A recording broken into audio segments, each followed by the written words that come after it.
He came in when no one truly believed. A coach coming off a failed stint with Germany, a manager whose tactics were considered risky, even reckless. High line, pressing with a fragile defense. Most fans and pundits shrugged it off. There were doubts everywhere. The chatter was deafening. He's not got the Barcelona DNA. There are better German coaches. It's not going to work. And yet what followed was one of the greatest footballing turnarounds modern football has witnessed. Barcelona didn't hand Flick a blank check. No war chest of transfers. One marquee signing and a squad filled with doubts. Instead of looking for shortcuts or big money bailouts, he turned to the youth. He opened the doors of La Masia like never before. He gave the keys of the club to players like Lamine Yamal and Pedri. Young talents brimming with potential, but waiting for someone to truly believe in them. Rafinha and Lewandowski, players who had lost their spark, found a second wind. It wasn't just football.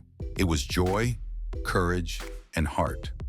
And above all else, it was fun. Nobody expected it, not after the chaos that came before. Xavi, the club legend, had just been sacked.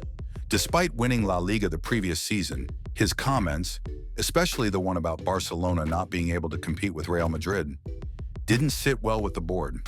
The vibes were off. You could see it in his body language on the touchline. His quotes in press conferences didn't scream belief. The players? They looked drained, mentally and physically. That golden dream of a Pep-style fairy tale was fading. Xavi had laid the groundwork, yes, but something was missing. And then came Flick. For most Barca fans, the name Flick wasn't exactly comforting. They remembered 2020, that 8-2 nightmare in the Champions League. That Bayern team had torched Barcelona, and Flick was at the helm. No one forgot. Add to that his role in the 2014 World Cup, the assistant coach who masterminded the German domination, and the man behind the Mario Götze substitution that shattered Messi's dreams. A serial winner? Sure. But for many, still not a Barca man. He wasn't Pep. He wasn't Cruyff. He wasn't even Enrique. But what they didn't know? Flick had been studying for this role his entire career. He had immersed himself in Dutch football philosophy, consumed the principles that built Barcelona's DNA, and when the time came, he knew exactly what he was walking into. First order of business? Rebuild belief. He picked up the phone and called Rafinha, told him don't even think about leaving. Flick wanted him, made it clear. Under Xavi, Rafinha had been subbed off early no matter how well he played. That was gone now. Flick assured him, "You are a key part of this." That was just the beginning. Flick understood La Masia, not just as an academy, as a philosophy, as the spiritual core of the club. He didn't treat the youngsters as backups or emergency stopgaps. They were the plan. Yamal, Pedri, Balde, they didn't ease into the team. The team was built around them. Flick doubled down, even dug deeper into the academy. Names like Marc Casado, Bernal, Gerard Martin, names most people hadn't even heard, started getting minutes. And not because of desperation. Okay, maybe Martin's minutes were a bit desperate, but the intention was real.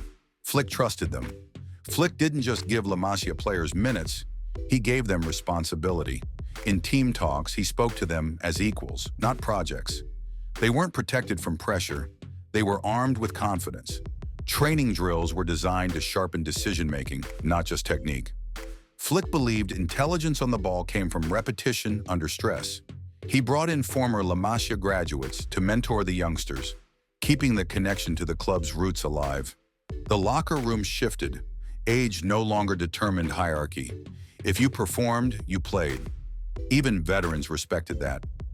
Lewandowski was seen guiding Casado through pressing drills after training. Bald started calling out teammates who weren't tracking back, not in anger, but because he felt ownership. It wasn't just youth development, it was youth empowerment. Flick pushed them to speak up in team meetings. Lamine Yamal, just a teenager, was reviewing match footage with analysts like a seasoned pro. Flick also implemented player-led video sessions where the kids explained what they saw. It wasn't about authority, it was about building a generation that thinks for itself. The culture evolved. It wasn't just about making it into the first team, it was about owning the shirt. Pedri started arriving an hour early to work on his passing range. Marc Guiu bulked up physically to handle La Liga defenders. Gerard Martin, quiet at first, became a vocal leader in B-team scrimmages. Flick never set a ceiling, only targets. He told them, if you want to be world-class, the door's open, but you have to kick it down yourself. And they did. One by one, these kids became men, not just footballers. Under Flick, La Masia didn't just supply the future, it became the present. By November, Barca were flying. Top of the league. Qualified for the knockout stages in the Champions League. The dream was alive again. But football doesn't hand out happy endings that early. It wasn't just the results that stung, it was how they unfolded. Against Celta, Barcelona had led comfortably, only to unravel in the final minutes. Concentration dipped. Body language sagged. The swagger from October was gone. In San Sebastian, Real Sociedad didn't just beat them, they outworked them. Every duel felt like a loss. Every loose ball a missed opportunity. Las Palmas at home was the final gut punch. The Camp Nou crowd, usually electric, was eerily quiet by the final whistle. Questions started swirling. Had Flick burned the players out? Was the high press too intense for a full season? Did they lack leadership when the chips were down? Commentators ripped into the defensive line, calling it naive, too risky, even suicidal. The midfield looked disconnected. Without Yamal's spark, creativity dried up. Teams figured them out. Let Barca press, then hit over the top. It worked, again and again. Even the veterans seemed shaken. Ter Stegen shouted more in frustration than motivation. Lewandowski went 3 games without a clear chance. Flick watched from the sidelines, arms folded, knowing he had entered his first true storm at the club. The media smelled blood. Old criticisms resurfaced. Same Flick who failed with Germany, they said. Nice football, but soft under pressure. But inside the dressing room, the vibe wasn't panic. It was reflection. Flick didn't explode. He didn't call anyone out. He simply gathered the group and said, "This isn't the end. This is the test." And somehow in that calm, something began to change. Suddenly, Flick's tactics were under the microscope again. That high line? Opponents started sneaking behind. The team looked tired. Yamal sprained his ankle, and the team lost all creativity. The big question, was this sustainable? Could this much pressure really be placed on teenagers? It got worse. Atletico Madrid, a match Barcelona should have won. Missed chances turned into brutal punishment. And just like that, another loss. Flick stayed calm. No blaming referees, no public meltdowns. He stuck to his plan.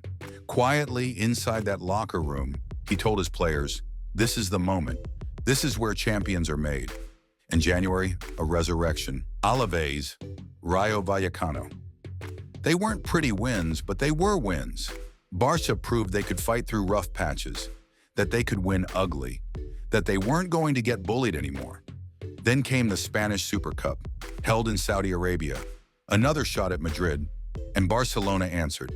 They smashed Bilbao in the semis and set up the Clásico final. Madrid were back in form. Barca had just come through a brutal winter, but 5 minutes in, Madrid scored. Everyone thought the tide had turned. It hadn't. From that moment on, the belief was different. Barcelona didn't lose a single league game from January until the title was secured. They became comeback kings. 9 times they turned a deficit into a win, 6 of those in La Liga. Real Madrid had led the league by 7 points at the start of the year. By early March, Barcelona had overtaken them. Flick had made subtle tweaks. De Jong next to Pedri, Inigo Martinez leading the backline. The transformation was complete. There was one more rematch against Atletico, a must-win game. Down 2-0, the old Barca might have folded. This team came back, won it in stoppage time. It was a mentality thing now. They didn't care about what people thought. They just kept going. And in April, it all peaked. Barca were top of the league, in the Copa del Rey final, in the Champions League semifinals. The treble dream was real. But as always, Real Madrid stood in the way. The Copa final, another El Clásico. Barca struck first, but Mbappé equalized. Tchouaméni made it 2-1 Madrid, but this team didn't flinch. Torres equalized.